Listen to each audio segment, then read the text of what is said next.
Alright. So I do have the knowledge that it has been a very, very good second since I have done one of these videos. For good reason. Nothing has happened. I'm deciding to do this because an idea popped up. And I was like, okay, well, it'd be a good idea. And so here we are. Micronational History, Episode 3. The military, its weaponry, and its service.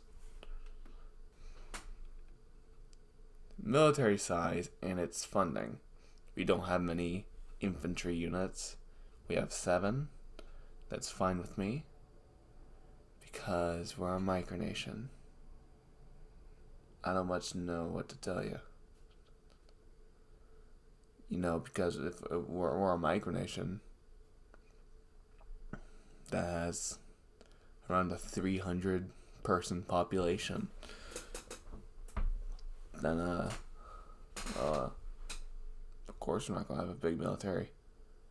For example, some island nations inside of Africa, like Cabo Verde, have like maybe 1,000 soldiers and a pretty good population.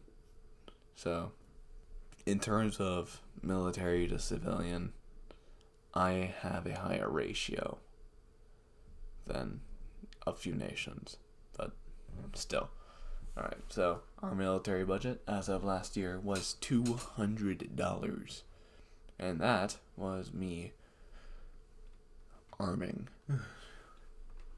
Yep. But yeah, that's about the size of funding that I need to show you. The military service and officer recruitment. We've been a micronation for 2 years now, so it's not going to be exactly the longest service in the world, but our average service is 1.1 years. So that's pretty good. Speaking that we're only 2 years old. Not long, old. The officer / military leader requirements. We have 2 types of officers. We have low officer and high officer. One obviously being higher than the other. It's in the name. Low officer would be in charge of 1 to 5 units. If they had recruited that many units, then that's what they'd be. Our highest would be general. If they had recruited 20 or more units, then congratulations. You're a general now. So, yeah. It's small, but again, we're a micronation. And I'm sure you haven't seen a micronation that has a military size that can go up to 20 units. So, yep. Here's a very, very definitely detailed imagery of our military stance. Or, not military stance, weaponry. Yes, this is our weaponry. So we start off over here, all the way to the left, with spring action airsoft weaponry. The reason I'm not giving a specific name is because we had 2 of them. The SR-01 and the MPX, which eventually replaced the SR-01. The average price for the weapons were $30. Not much. It's airsoft, it's spring powered. So it wasn't a very effective form of weaponry, but it got the job done. We used this during all the unification wars from April 2022 to December 2022. We saw service in the Boxwood Unification War, Woodbury Unification War, and Willowbrook Unification War. And then, as of Christmas 2022, I got the M4BT, which is a automatic airsoft gun using electric power. It's not at the highest quality battery-wise, but it's most definitely a very good quality for its price. It still works to this day. The average price for it was $115. That's online and in person and that kind of stuff. That I've seen at least. Yeah, that's $115 for average price. We use this until August 2023, and install service in the Oslet State Berth. So did the Daisy Powerline 880. The average price for the Daisy Powerline, I'm just going to call it that at this point, was $60. We started using it in March 2023, and we stopped using it in August 2023. It saw service in the Ulstead State Berth as well. And then the current thing we use is the Crossman AK1, and we still use it. The average price is $114 or $219, depending if you're going to get a remanufactured version or if you're going to get the original version. We started using it as of August 2023, and we still use it, like I just said. And since we've done basically nothing, it's saw service in nothing. But yeah. And yeah, I'm going to go over all the wars, but with military info. Not just, their location and size and crap. The first Cold War that we had was with the nanostate, as I called it in the first video, of Boxwood. They only had one actual quality weaponry, but they had 4 units because their thing had mostly broken up. And we had 6 units and 2 quality weapons. The Cold War lasted 2 weeks, and they eventually just didn't do anything. And so we just kind of took over. The nanostate of Woodbury also joined in weekend. The reason is because me and the leader of Woodbury were both friends. So of course we just, ally each other and just joined in, and then he betrayed me in the second Cold War of ours. They only had 1 unit. They only had 1 quality weapon. I had 4 units. No one died.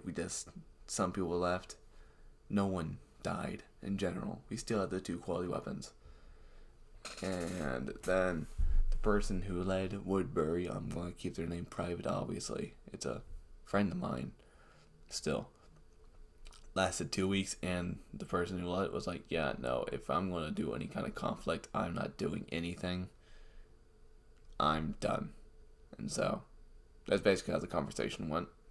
He gave up, and I took over Woodbury. And then the last Cold War saw Willowbrook fight me, or me fight Willowbrook. They had no units, no weaponry, obviously. They have no units. We had 6 units. We had 3 quality weapons. And 1 month. It lasted 1 month. It was the longest out of all of them. And it was like, yeah. I eventually did a definitely dangerous walk around there. Found that they had no one. And we just kind of took over. I know, very uneventful. Sorry to tell you. And then here's the giant conflict that kind of almost turned this entire thing into a few names in an obituary and a giant news report. But yeah, the Scarboro Conflict, it wasn't really a Cold War, no one fought each other, but it was more of a, kind of a political conflict. Bosnian immigrants, which I actually have met after the conflict, that had fled to America during the Yugoslav rebellion. I'm going to call it that because I don't know the actual name. Independence Wars. The Yugoslav Independence Wars. When Yugoslavia was breaking up. They moved over to America. They got themselves situated. It was cool. The Scarboro military size was 8. Scarboro weaponry size was also 8. Of the highest quality weaponry. Well, we were 7 units, what we are today, with 300 allies who didn't have highest quality weaponry. But they were fully armed. We had the same amount of weaponry too. And I'm not drawing a lot of stuff, so I just decided to put my allies as my own units. It ended as April 2023. So, there's that. Our modern day weaponry and military is 7 people. Obviously, the weapon of choice is still the Crossman AK, and one of the people who had a quality weaponry left, and then another person joined who didn't. So our weaponry went down. But yeah, that's about it.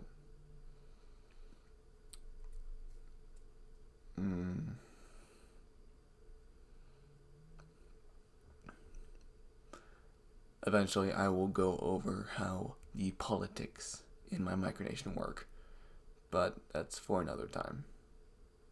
So, for now, that's it. Just keep your eyes peeled for whenever the next one comes out. That's all. That's all I shall say. I'm not going to beg for anything like some YouTubers do. Goodbye.